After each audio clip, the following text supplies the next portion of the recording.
Welcome to the 5th episode of Islam Questions and Answers. I am your host, Prudence from VoxPopuli.News.net, and with me is my forever amazing co-host, Miss Aynaz Anni Cyrus.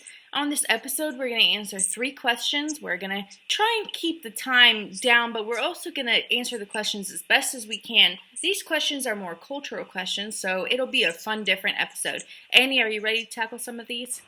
Oh, I am. Awesome. Let's do it. First question. My son went to a high school where there were many Muslims. Most of the girls had hijabs on, but 99% of these girls had the snug Western jeans. Can you explain? It seems that Sharia Islam law is not real. Most people will say, well, the dress basically is the same and they act basically the same. That's your question, Annie. Okay. Can I explain it? No. Can I come up with all the excuses I was taught? Yes, I can. So basically, one thing is, as we mentioned and covered on other episodes, in Quran, one of the things that is specifically mentioned is for the woman to wear the hijab down to their neck. Because that's very specific. So when it comes to the head cover, they basically do the head cover perfectly. All of them the same. They cover the entire thing. But then the rest of the body, at least I can say in Iran today, a lot of women you see they wear tight, kind of tight jeans, a little shorter overcoat, just because as long as you're covered, you're covered. And as long as your, assets are not showing, you're good to go. So that's the part that they did find the loophole and they're kind of using it. But at the end of the day, if they were living in an Islamic country, they couldn't do that. See, one of the reasons me and Farrah constantly say, really, you want to walk around here and say I'm a Muslim woman who's free? Take a trip to Islamic countries and not say the same thing. Because a lot of laws here are protecting them from being harmed. Not completely, but in a way it is protecting them. So yes, they wear the headscarf just because it's very specifically mentioned in the Quran. But the rest of the body, as long as it's covered, as not showing the skin, they kind of get away with it. But I agree with the part you say Sharia law doesn't exist. I agree with that. It's a myth. Go ahead. I've seen this in Syria and in Jordan, and again, these countries in the Levant, and it's been about 10 years since I've been there. Those countries are a lot more lenient, or they used to be a lot more lenient when it came to Islamic rule, even though it was a definite, it was a definite player in the culture and in the government. They just weren't like Iran. They didn't have the police that came after you if you didn't dress a certain way. Now it's different. I've seen videos where women are decapitated on the street for wearing the color red, and that makes me really sad. But it's exactly what Aynaz said. You see, when Islam, if you want to talk about the religious parts of Islam, like covering up for modesty, which it's not for modesty, and like Aynaz said, you can visit our previous episodes where we actually went into hijab in detail as to why it is getting worn, or why it gets worn, and what the symbolism of it is. But Allah said cover up. He didn't say be modest. He didn't say, don't try not to look super sexy. He didn't say any of that. He just said cover up. So technically, as long as you have a piece of cloth around you, you're covered up. And again, there's where you have the differences in modesty and morals in other religions, whereas Islam is legalistic because it's a law system. It is not a moral, ethical, religious system. The second question is, I was wondering if you would be kind enough to explain the real purpose of mosques, as they are the subject of much debate in Australia. We fight hard against the construction of every single one. Recently, a 15-year-old jihadist shot a policeman dead at the police station. He acquired the weapon minutes before from a nearby mosque. Also, once the mosque is established, crime stats increase markedly. Surprise, surprise. Oh, sure. What do you think? So I normally say if I was about to get one short answer, generalize everything, mosque is when a mosque is built in any area, that area has been conquered by Islam. Sharia is there and it's going to rule. Now, sometimes in specific areas, there are actually, in Los Angeles, California, it happened. They built the mosque, an extra one, specifically for what I call a conference room. So basically the purpose of it is for all the leaders and all the soldiers to get together pretending they're going for prayer, but they're basically going for planning. And I made a video on that too, which actually, by the way, it turned out to be a huge backlash on myself, because it was a few days before the Paris attack, and a lot of people actually started saying, oh, you work with them, so you knew it's about to happen. I'm like, I do. They meet me in a dark alley, they hand me the envelope of money, and then I come and tell you what they're about to do. What the hell? But anyways, moving on. Some of the mosques are absolutely, and from my experience in Iran at least, the smaller and the more simple mosques are actually for those activities. For the actual prayer and also, ruling of the area, they make a fancy, big, the best they can. But if you come across a mosque that's just there to be there, I actually 100% strongly say it's an actual meeting area for terrorists. That's just my experience within Iran. Also in Turkey, in a way, I've seen a few of them when I was in Turkey, and in Pakistan, the same thing. So that's my explanation of mosque. And in any shape or form, I don't believe for a second a mosque is built because they want Muslims to go in there and pray. Because at least on a Shia side, I know that it is not any different. The prayer doesn't give you more or less if you're doing it alone or you're doing it with other people. It just doesn't matter.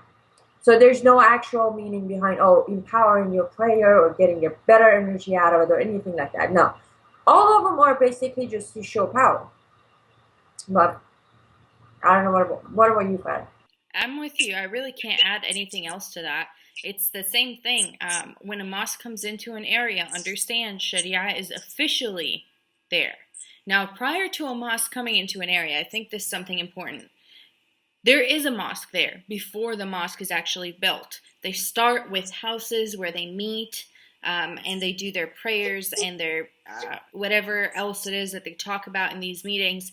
And then from there, they go into plans into building a mosque. Now, a mosque is a symbol that Muslims are there and that this is their area and this is their culture. It's very important to remember that a lot of the mosques that you see in Europe, especially in Spain, were not mosques. Those were churches that were turned into mosques as a symbol of victory, as a symbol of we're here, we're taking over. So wherever you see them built, that's definitely something to look at and understand. Also, you have to understand that worship is not the primary use of a mosque. A mosque is a meeting place. In Arabic, there's another word. There's a couple of words to describe mosque in Arabic. There's masjid, which means to kneel, and then there's mujamma, or jami', sorry. Jami' means the gatherer. It is important to know that Muhammad and a lot of his caliphate and a lot of his brethren did a lot of their military planning in the mosques. The mosques are a place for meeting for military, for laws to be issued, for judgments to be executed. It depends on the community, how Islamic it is. Like, for example, in Iraq right now, they don't need to execute judgments in mosques because they have the public square. But in places where they don't have a public square, if you and your wife are fighting, you're going to take her to the mosque. Well, if you do take her to the mosque, you're going to take her to the mosque, and then you're going to talk to the sheikh there.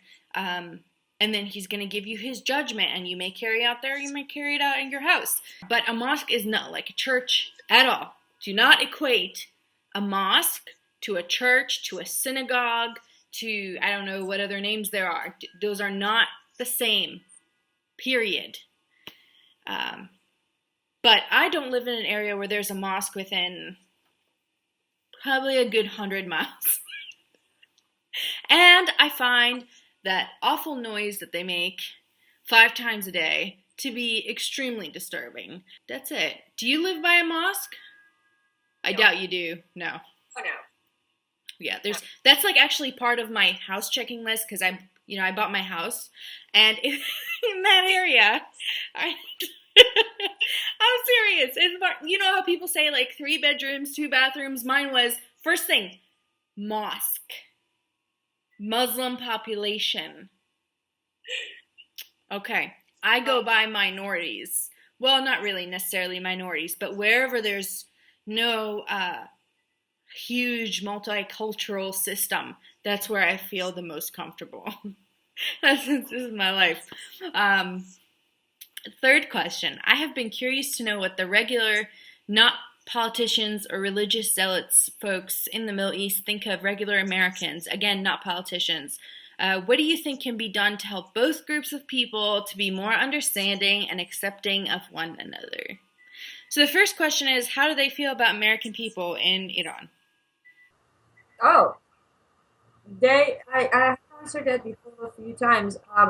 Just normal people on the street who are not extremely involved with the government or extremely involved with Islam or any of that, they actually think of American people as cool.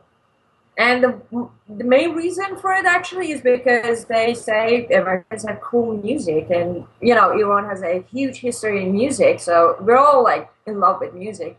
So normal people have absolutely not only they don't have anything against American people, but they actually love them. You see a lot of videos on YouTube where Americans went to Iran to different cities and they talk to people, and a lot of people gather and welcome there and greet them with their broken English, try their best to communicate with them. So yeah, they pretty much love them. In the Middle East, in the rest of the Middle East, I can tell you that when I was a kid, of course, things are a lot different right now. You have to understand, ISIS is ruling that area. So even if you don't, in your heart, hate Americans or want to kill your Christian neighbor, you're still faced with the decision, it's my life or theirs. If you don't go with them, then you might as well be with the Christians and the non-Muslims and the Americans. So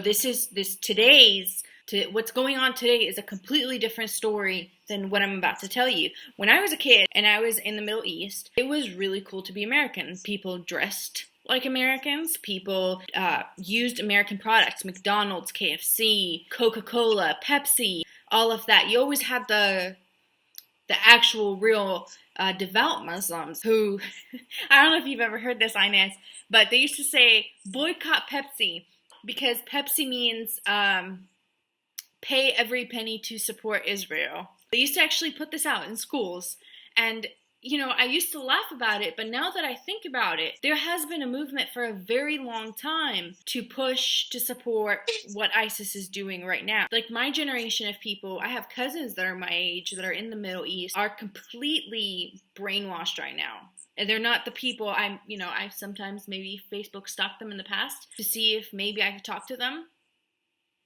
Their Facebook is like filled with jihad, bullcrap. And I'm like, wow, we used to dream about going to the States together and, living our lives and doing what we want to do for fun. But, that type of propaganda has been going around for a long time. Like I've said before in the past, America is an empire that has conquered without weapons because people actually want to be like us. They want to listen to our music and they want to have our freedoms, and they believe in our freedoms. They want to come to America. Listen to me. Every single member of ISIS who's not originally from Europe or the United States wants to come to America. This is the great contradiction. They want to come here. They want to enjoy what we have. They just want to ruin it. Yeah, they want it Islamic. Yes. It's like, oh, look at America. It's so great. Let's make it Islamic because it's worked so well for the crap holes we come from. That was a little overboard. Anyways, point is,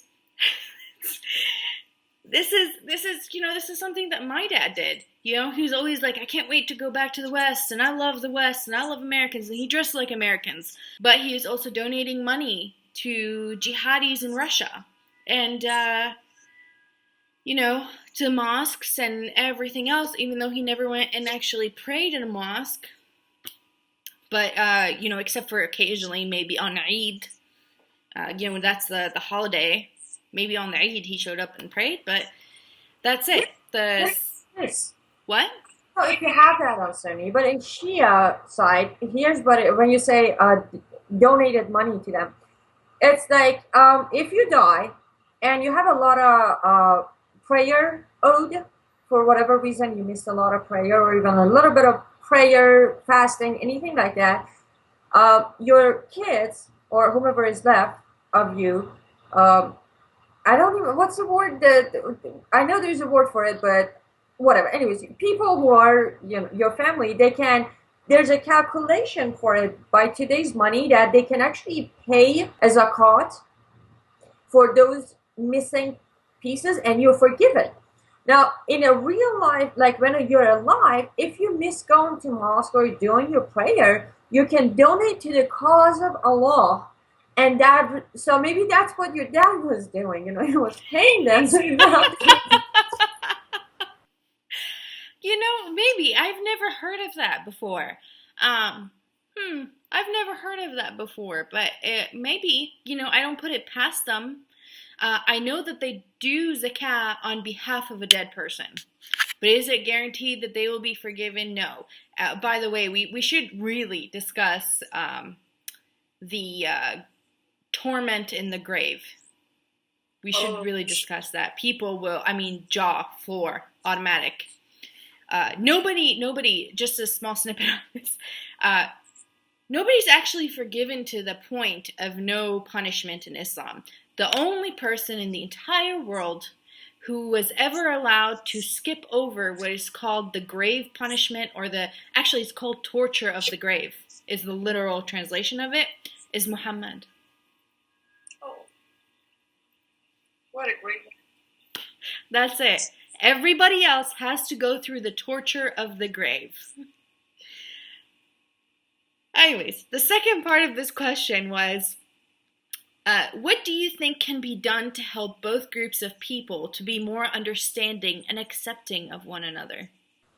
Well, I go back to my same answer, education. One thing about, let's just compare Iran and America for a second because I'll know. But so if you go to Iran, as I said, you talk to an Iranian person in Iran and say, describe an American man. They're gonna say they're cool. Okay, why are they cool? Well, they drink alcohol and they listen to music. Oh, is that why they're cool? Pretty much.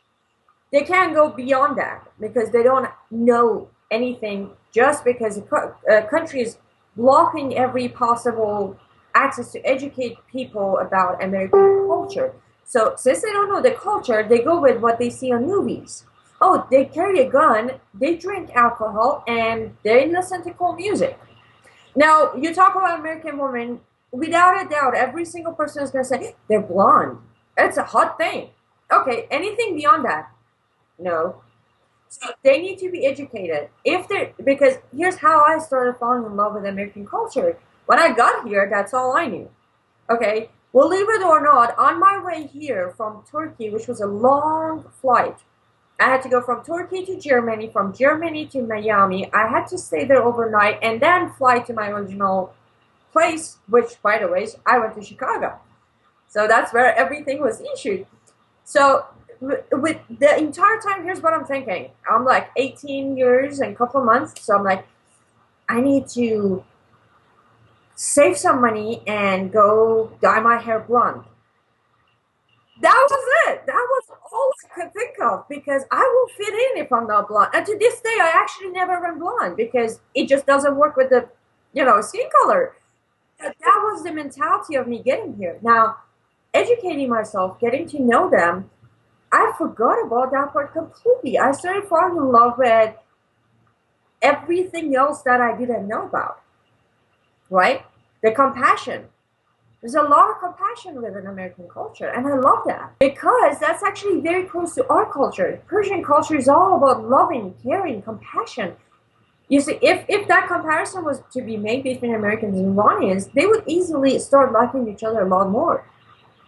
And on the other hand, American people, I have started making a few videos about the actual original culture of Persia because, again, it just I don't blame them, but today everybody's like, you Arab Iranians, uh, okay, can be. Well, we do have some mix, but, or you Muslim Iranians, no, no. But you see, education again. I actually realized a few days ago that apparently until the nuclear deal with Iran started, a lot of people here didn't know there is a Iran and then there's Iraq. They actually think it's the same thing.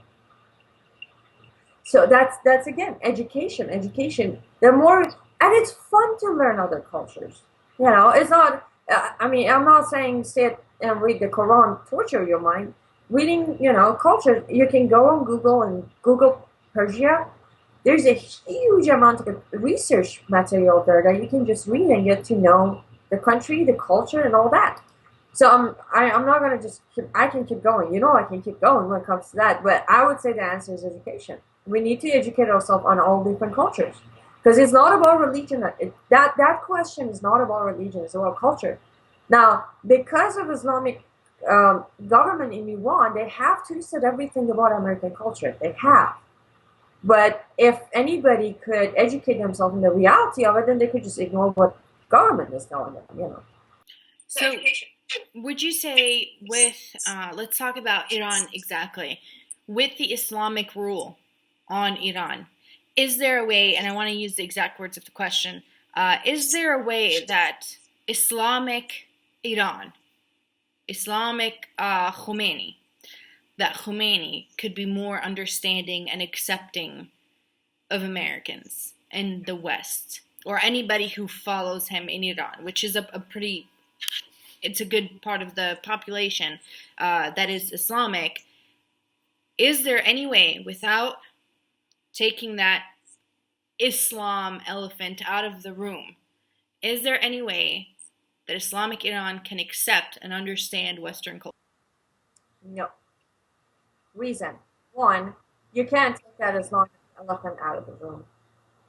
As soon as you do that, you took Khomeini, and the brothers out, because that's what they breed. They breed Islam. Secondly, every single aspect of Western culture goes against Sharia law. In Western culture, you are taught, you are raised to know that you respect women. In Sharia law, you grow up to know woman is a piece of property. You see? No, sadly, very sadly, not a possibility at all. We can't achieve that. I'm gonna have to agree with you. There is no acceptance and understanding, even on my side. I'm gonna talk about my side to begin with. There is no scenario, there is no way on earth, there's no way in heaven or in hell that there is any chance that I would be accepting of Islam. There's no way. There's no way that I could ever be in a room with a Muslim and say, I'm okay with everything you do. It's a moral handicap to do that. It's not like, okay, so I'm a devout Christian. Everybody knows this. It's not like putting me in a room with a Buddhist. I can disagree with them. I can disagree with the Buddhist, and we could still be like this.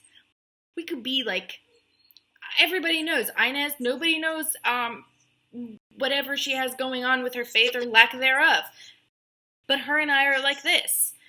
I can't be like this with a Muslim because I can't agree with them on what they believe in. It's morally and ethically degrading for me to say, oh, okay, y'all just go over there and do whatever you want to do, and I'll be here sitting happily, and we'll just be okay. It's not going to happen. So that's on my part. Definitely on their part, it's not going to happen, because here's the thing. Like we said before, we just answered the question. They want everything that we have. But then when they find out how we have what we have, women's rights, children's rights, minorities' rights, okay, let's not call black people slaves. Like, how about that? Let's start with that. The Middle East, when I was 6 years old, I did one of these. I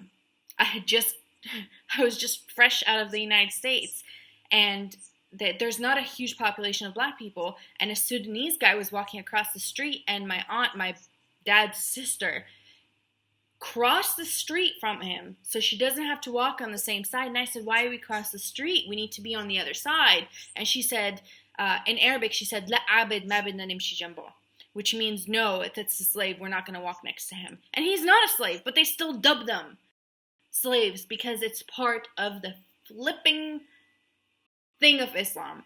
And again, it's not written anywhere that all blacks are slaves in Islam. No. But it's also not true that Islam bans slavery. Please understand this. Some of Islam's most prominent merchants traded in slaves. And they had Muslim slaves. So, no, I don't think there's any way we can accept it without Islam. If Islam is gone, then I think there would be a lot more harmony. I think that if people understood, like what Aynaz said, where they come from, what their culture is, what their heritage is, then I think everybody would be in a better boat and we could understand, because then the differences are just cultural. You just have different music, different food, different taste, different way of life. It's not ethical or moral, and that's where the tension and the problems come in, is the ethical and the moral questions. And we answered this in the last video, Aynaz, with the soldier that actually is facing a lot of problems right now with the military because he stood against the boy rape in Afghanistan. So how can you accept that? How can you be okay with it? Are you going to change your morals? Or are you going to wait until they change theirs? Well, you see, just it's not about changing. I'm not about changing. But when it comes to Islam, it's not that you change your morals, it's you kiss them goodbye. Yeah. And I don't think anyone who has experienced Western life can ever get to that point. Don't get me wrong. Yes, I have actually had this argument that, oh, you generalize. No, we do have serial killers. Yes. We do have psychopaths. Yes. But numbers are not high. And secondly, they're not doing it because they were taught by culture. They're doing it because they were either born with some sort of cuckoo crazy up there, or they went through a tough life and they decided to turn into who they are. That's a difference. You know, in West, we do have robbers, we do have rapists, all of that exists. However, there are laws against them. So we are protected by our government. When in Islam, they are taught to do that, and victims are not actually victims. They're just going to do it. You see, that's a part that people need, because I had this new argument coming my way that, well, we have rapists here too, well, we have robbers here too, da da da da da. I'm like, well, but you need to know the reason behind it. And if you're going to deny the fact that there are two hugely different reasons behind why Muslims are doing it than why Western people are doing it, then unfortunately, nothing I can explain that would change your mind. And unfortunately, you'll be the very first victim of Islam when they come to you. Because you're going to go into the same denial. You're going to sit in the same room and tell them, okay, you do what you do. Guess what? What they do is rape you and chop your head off. So you become the first victim. You hit on something amazing, because it's true. A lot of people say, well, you know, ISIS is like the KKK. Stop. The stupid has to stop coming out of your mouth. ISIS is nothing like the KKK. Not that I agree with the KKK, but here's the thing. Our entire American society frowns upon the KKK. There is no way that the KKK could release a video that would go on national news, that would be broadcasted as an educational video, where a little KKK white, blue-eyed, blonde-haired child is stabbing a black doll, and that would be okay. There isn't.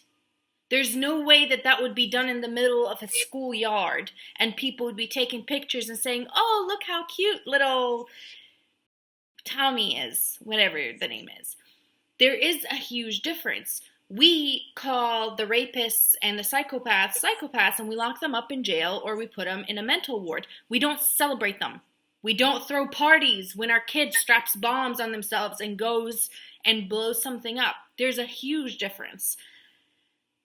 But, you know, it's one of my friends sent me a picture of this white guy, because this is, whatever, he's white, and he's wearing the Palestinian little head drapey thing, and he's all pro-Palestine, and then he had on the back, listen to this, Inez, in the background of his picture for Facebook, has all this writing in Arabic and English, and it says that California was named after Caliph from the Caliphate.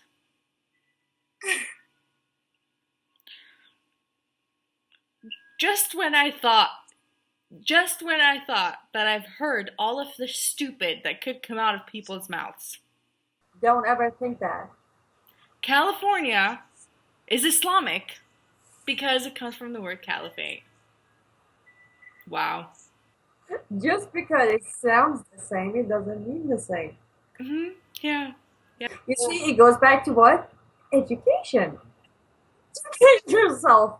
Look at the spelling. Just because you can say it doesn't mean you know what it means.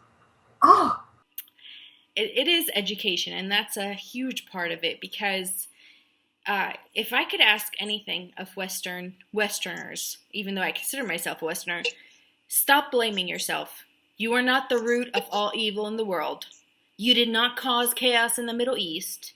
It's been a crap hole for a long, long time.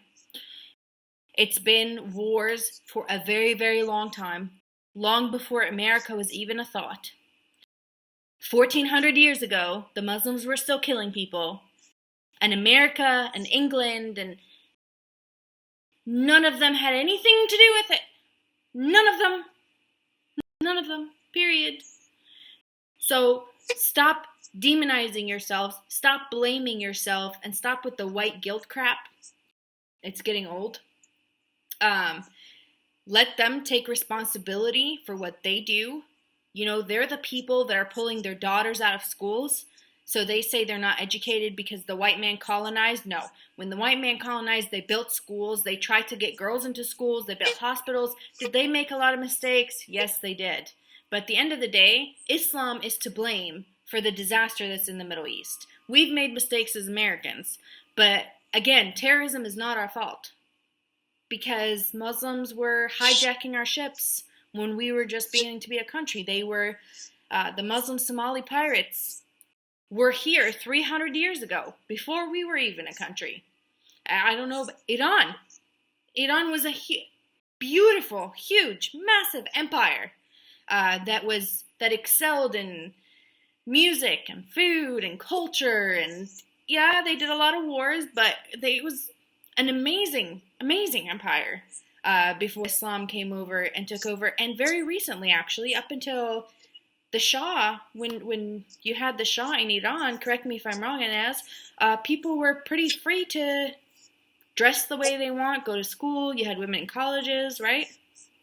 Well, yeah, but one thing about our history that a lot of people, I'm sure, don't know is at some point before Reza Shah Pahlavi Shah, there was a time when one of the kings in Iran stopped and said, I am banning Sharia in my country. Yes, people, Sharia was banned in Iran. Wow. They would walk on the street. The police was allowed to pull the hijab off people's head. They could not complain. The law said, by then, the king said, anyone who likes to practice Islam is going to be home arrested. You're going to stay in your home until you realize this is not something you want to promote on my streets. You come out with your hijab will be removed by my officers. You try to build a mosque, I will take it down and rebuild it into a school. Wow. Exactly. And still, they did find their way back. 37 years ago, they found their way back. See, again, it goes back to me sounding like a broken record. Education, education, education. A lot of people say, well, Iran was Islamic, 1,400 years ago. No. There has been many times that Iran took back their culture, their country, but they just won't let go. They attack back, attack back, attack. This time, well, we had, 37 years ago. Unfortunately, this time they're not going anywhere. Nobody can handle them. But the point is, yes, we did have a king who banned Sharia in Iran. Yeah, but you see, again, the problem is history. They're trying so hard to erase history. Oh yes, of course. That's why they burn down libraries and destroy priceless architecture and priceless art and priceless monuments. That's what they do. They go in and they destroy it. I mean, they burned down the library in one of the libraries in Iraq that was almost 2,000 years old. Can you imagine the amount of history and culture and that's just lost forever? But do you know why they do? Everything about Islam is lies. They have to get rid of any proof before they can go into he said, he said. Of course, wait, I don't know if you know the story, but do you know, my goodness, it was somewhere in India, I believe, where the Muslims went in and they, after, of course, they raped all the virgins in the Buddhist and Hindu temples and then locked them into the temples and burned the temples down with them in them. They went to burn the library. One of the soldiers told the commander, he said, you want us to burn this entire library? He said, yeah. If it's in the Quran, if it's true, then it'll be in the Quran. If it's not true, then we don't need it anyways. Like just simply and they burned it down. If it's true, it'll be in the Quran, so we don't need the books. If it's not true, we don't need the books anyways. And guess what? Those people that died and got killed and got genocide that took place, they didn't get to rewrite their history. So that's lost to the world forever. And that's happening in the Middle East right now. Whether or not Barack Hussein Obama wants to admit that it is genocide of Christians and other minorities in that region, that is what's going on. Entire histories are being wiped out. So again, we can go on about this forever, and we kind of moved away from what the question was, but there's no way that I can accept that. And there's a reason that we are talking about this, Aynaz and I, is because we rejected it. We rejected that idea. Islam is not a religion, so it's not part of your religious freedoms. It is in any aspect, in this one aspect, it is like the KKK. It should be illegal. They should have to run and hide. And then we should have to get them, educate them, and reintroduce them into what is called humanity. Decency, compassion, love for life, love for God, love for not God, whatever you want to do with that. But live and let live. Live and let live is a good way to go. Islam, there's no live and let live. There's live and kill. None of that.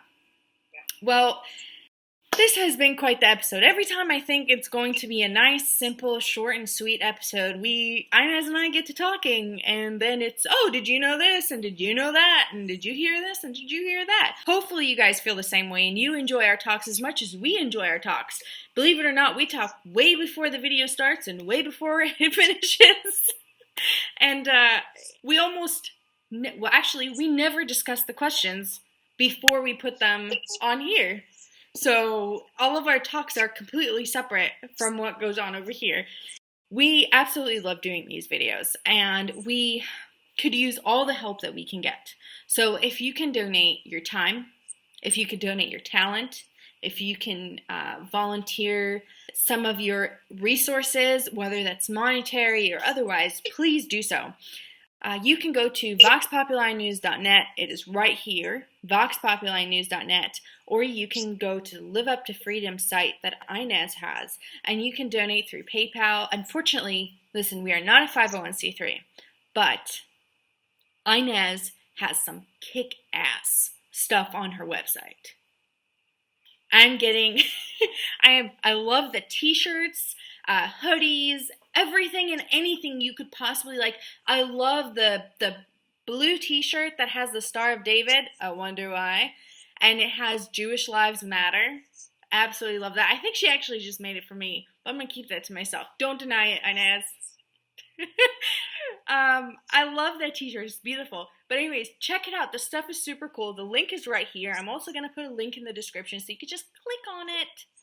So just click and shop. These make amazing gifts. The hoodies are super nice. And you can give them for Mother's Day, Father's Day, anniversaries, just because you love your neighbor. And, find a liberal and give them a gift. Give them the gift of one of Inez's stuff. Thank you so much for being with us today. And we are going to release all of our episodes, by the way, on Fridays at 5 p.m. Eastern Standard Time. Every Friday, 5 p.m. Eastern Standard Time. Be sure to check voxpopuli.news.net and go to our YouTube page, and you will find our episodes. Thank you so much, and have a good night.